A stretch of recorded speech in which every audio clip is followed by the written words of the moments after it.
This is audio revision of essay 402, audit consideration relating to an entity and using a service organization. ये ऐसे deal किससे करता है? वो डील करता है ऑडिटर की रिस्पॉन्सिबिलिटी से to obtain sufficient appropriate audit evidence जब यूज़र एंटिटी यूज़ करता है सर्विसेज ऑफ एक या उससे ज़्यादा सर्विस ऑर्गेनाइजेशन का। यूज़र एंटिटी क्या है? यूज़र एंटिटी वो एंटिटी है जो सर्विस ऑर्गेनाइजेशन को यूज़ करती है और जिसका ऑडिट होने वाला है। सर्विस ऑर्गेनाइजेशन क्या है? सर्विस ऑर्गेनाइजेशन वो थर्ड पार्टी ऑर्गेनाइजेशन है जो सर्विसेज प्रोवाइड करती है यूज़र एंटिटी को। तो यूज़र एंटिटी हो गया जो सर्विस लेती है और सर्विस ऑर्गेनाइजेशन हो गया जो सर्विस देती है। यूज़र ऑडिटर कौन हो गया? जो ऑडिटर का यूज़र एंटिटी को ऑडिट करती है। सर्विस ऑडिटर वो हो गया जो ऑडिटर अश्योरेंस रिपोर्ट बनाती है on controls of service organisation at request of service organisation. Request भी सर्विस ऑर्गेनाइजेशन का होना चाहिए। अब सब सर्विस ऑर्गेनाइजेशन क्या होता है? सब सर्विस ऑर्गेनाइजेशन वो सर्विस ऑर्गेनाइजेशन है जो कि दूसरा सर्विस ऑर्गेनाइजेशन यूज़ करता है to perform some of the services provided to user entities. ठीक है, जब एक सर्विस ऑर्गेनाइजेशन दूसरे सर्विस ऑर्गेनाइजेशन का सर्विसेज को यूज़ करता है यूज़र एंटिटी के सर्विस को प्रोवाइड करने के लिए, तो वो हो गया सब service organisation. Now services provided by a service organization are relevant to the audit of user entities financial statement when those services are part of user entities information system relevant to financial reporting. What are the factors to be considered by auditor in determining whether services are relevant to financial reporting? कौन से factors को consider करना चाहिए auditor को in determining whether services are relevant to financial reporting? Service organization services are part of user entities information system relevant to financial reporting if these services affect any of the following.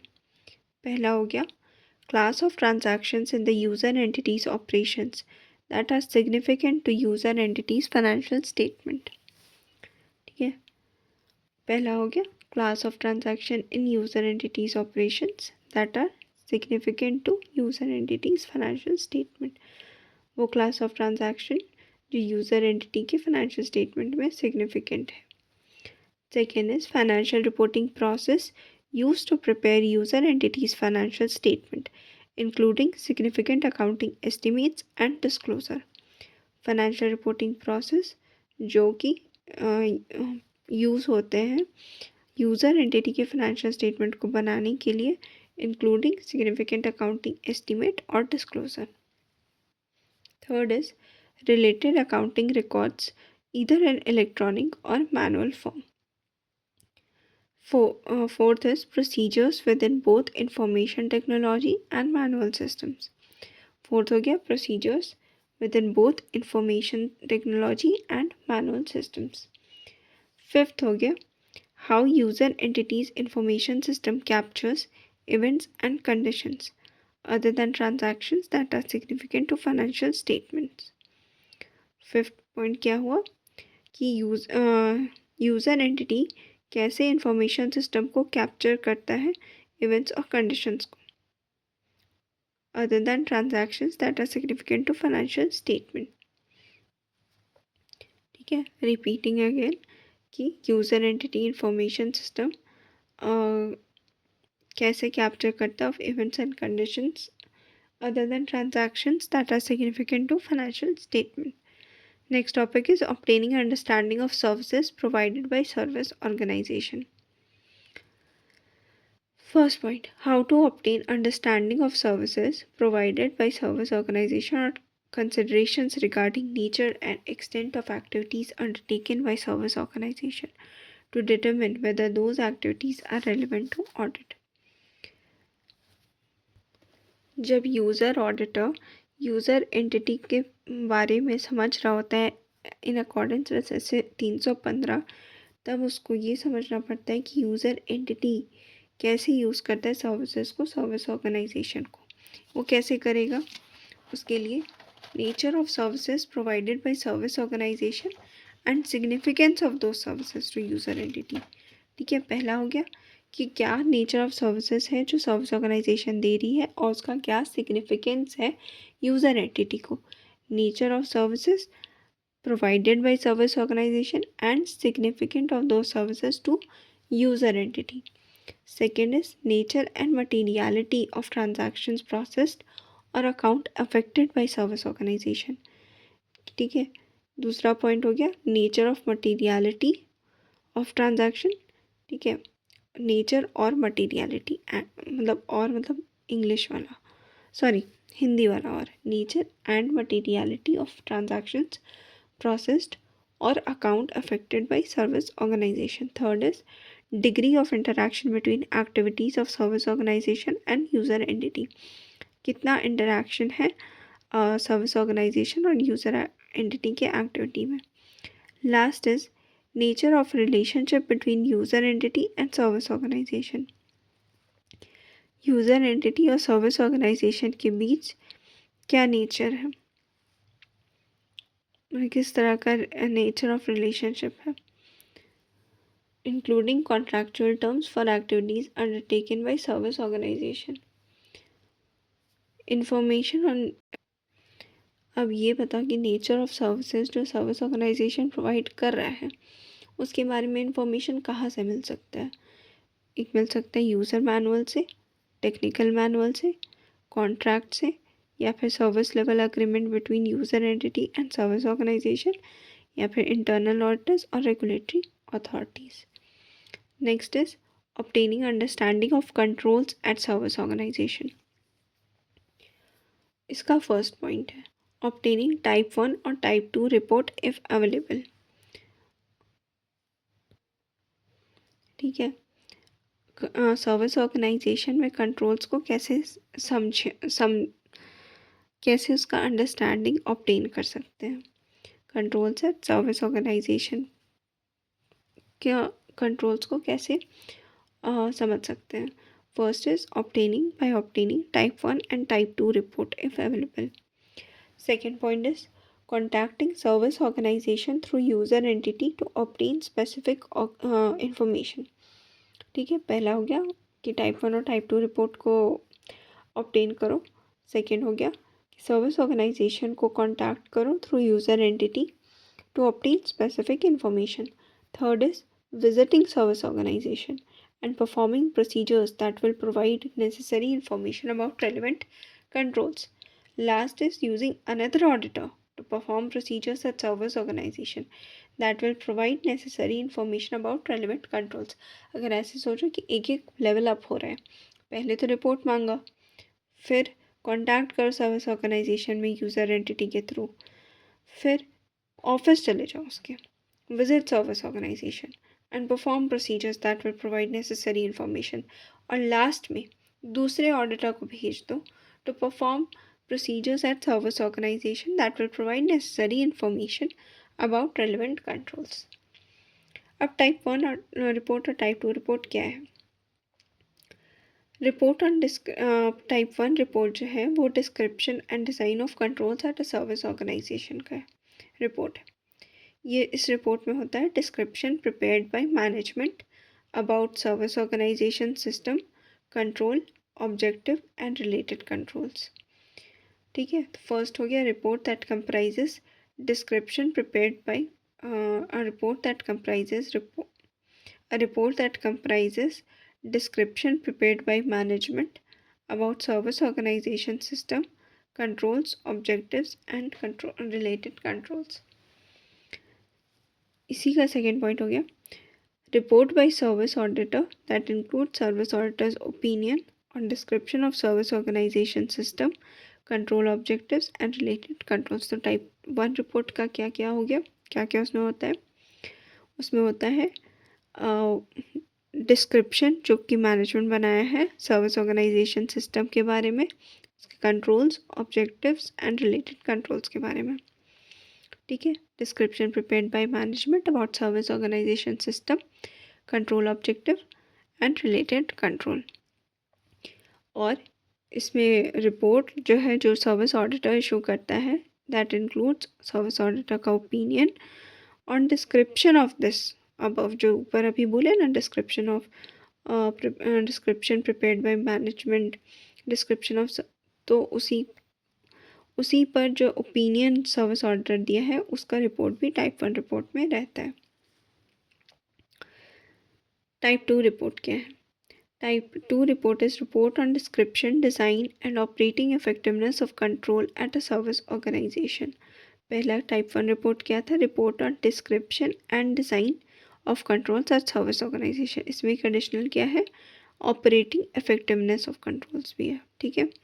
Type 2 report में additional point है operating effectiveness. बाकी हो गया report on description, design and operating effectiveness of controls at a service organisation. इस report में क्या होता है? पहला तो सेम होगा, description prepared by management about service organisation system, control objectives and related controls.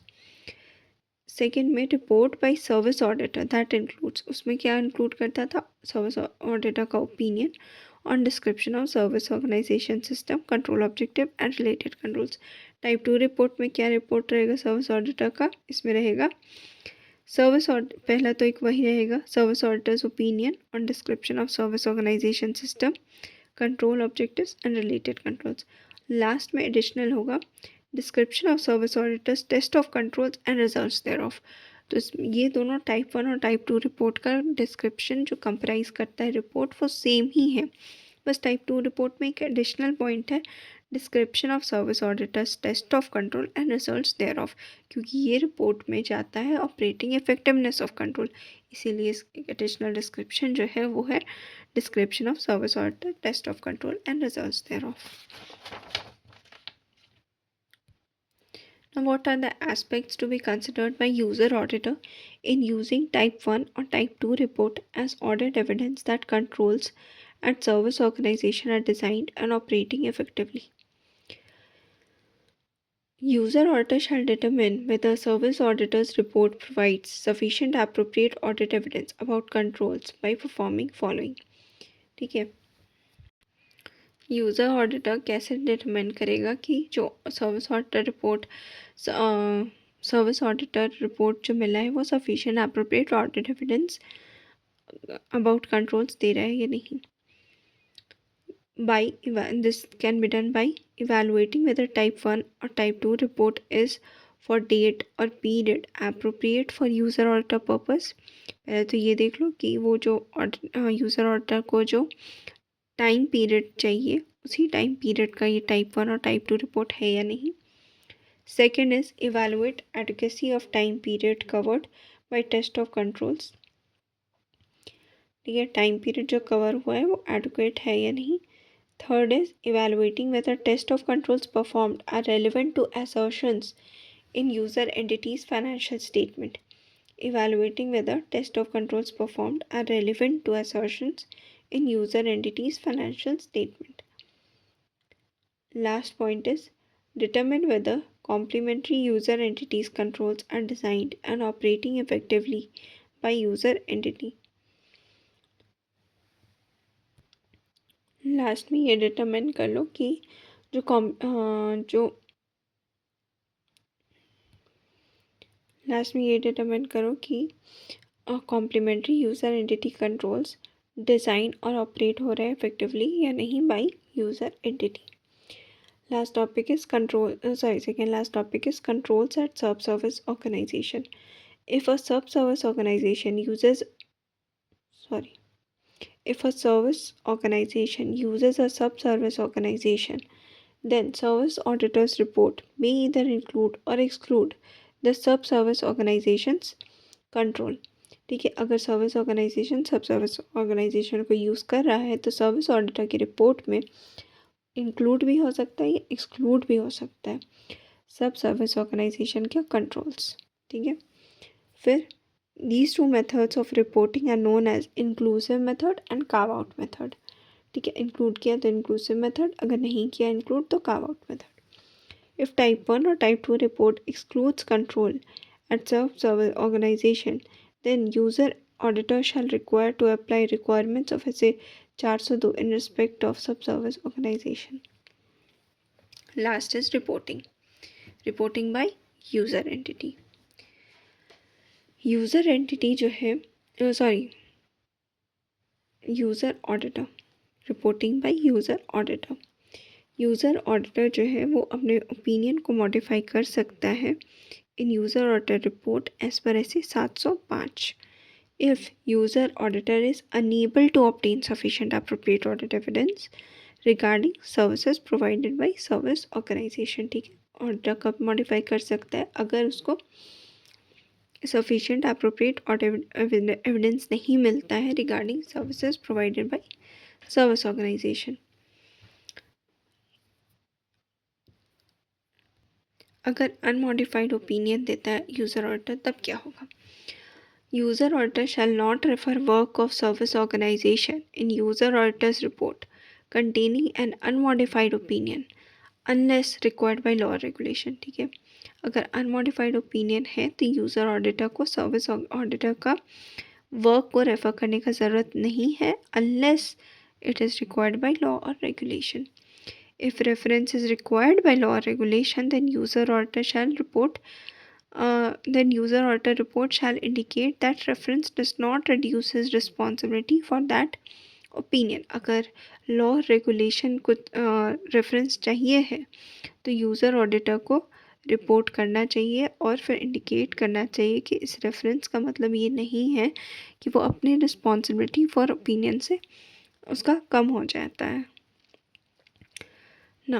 Modified opinion by user auditor, अगर modified opinion देता है तो क्या? User auditor can refer work of service auditor if service auditor work is relevant to modification. ठीक है, user auditor report shall indicate that reference does not reduce his responsibility for that opinion. अगर modified है तो auditor को करना चाहिए, वो कर सकता है। फर्स्ट में तो था कि नहीं करना है unless required by law regulation, अगर मॉडिफाइड है तो can refer the work of service auditor. And here we end essay 402 audit consideration relating to an entity using a service organization. Hope you like it. Please like, share and subscribe.